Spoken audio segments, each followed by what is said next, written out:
Bien, Mocha, vamos a continuar entonces este diálogo.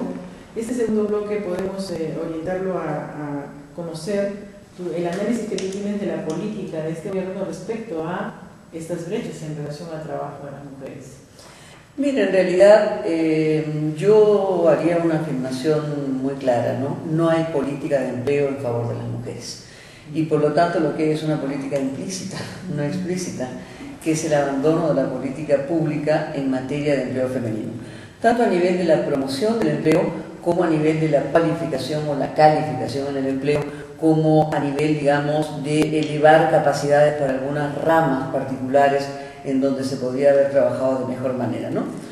Es difícil decir, pero tenemos que afirmar que desde el año 80 la oferta electoral central en el Perú es empleo. Y si recordamos, por ejemplo, la oferta de Belaúnde era 1 millón de empleos, esto no se cumplió, en realidad solo se cumplió 1 millón de vasos de leche por parte de Alfonso Barrantes, que no resolvió una estrategia productiva. Belaúnde, presión de empleo, eso no se cumple. Sin embargo, solamente se dio empleo informal y la creación de sedes. El día técnico, el PROEM, que es empleo temporal, y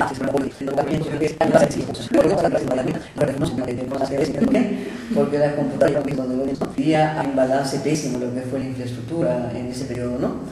Luego, Paniagua, en fin, es un tiempo muy corto y básicamente vino Toledo con la oferta de Toledo más trabajo. Tenemos dos mecanismos, ¿no? El programa de apoyo rural, el apoyo urbano. Eso se empleó a la OIT porque se pagó al mundo rural 10 soles diarios, 300 soles al mes. Y al mundo urbano, entendiendo que había un poco más de gasto en pasaje, se pagó 11 soles diarios, 330 soles. Luego, y ese salario no califica con lo que en ese momento eran los 500 soles de sueldo mínimo, que no diríamos que es vital, sino mortal, porque es una tasa de empleo, de salario, que está por debajo de la de América Latina, ¿no? Es a trabajar rural y a trabajar urbano, sí benefició a mujeres, digamos. El hecho de que tengamos una masa femenina desocupada gigantesca hizo que la mujer entrara a estas unidades laborales.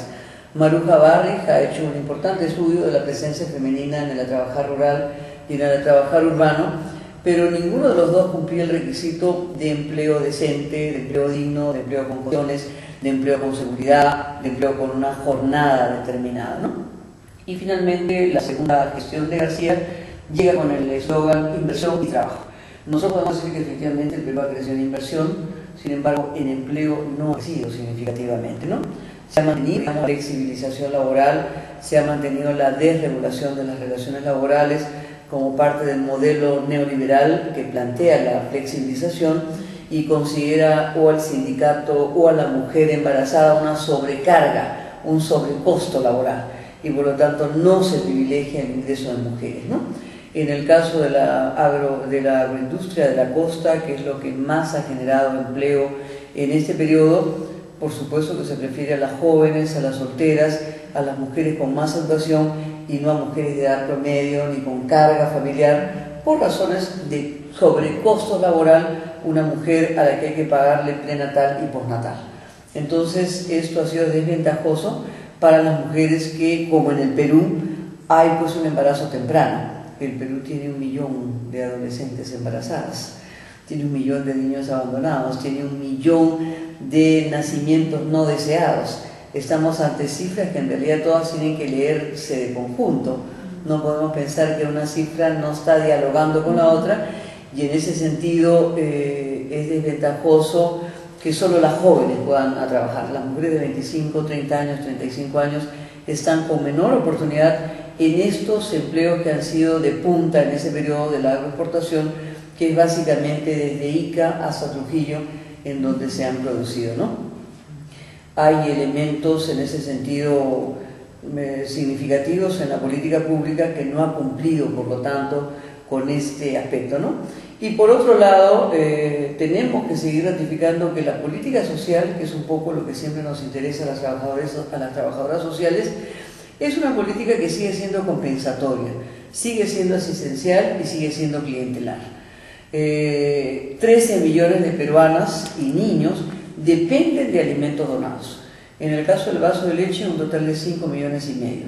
El programa Juntos, que atiende los principales departamentos más pobres del país o regiones más pobres, y son un total de 13 millones de pobres los que tenemos.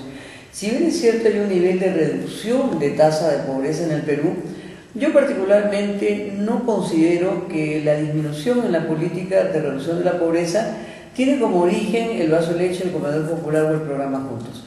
Creo que estamos ignorando los enormes ingresos que aportan las mujeres migrantes y los hombres migrantes.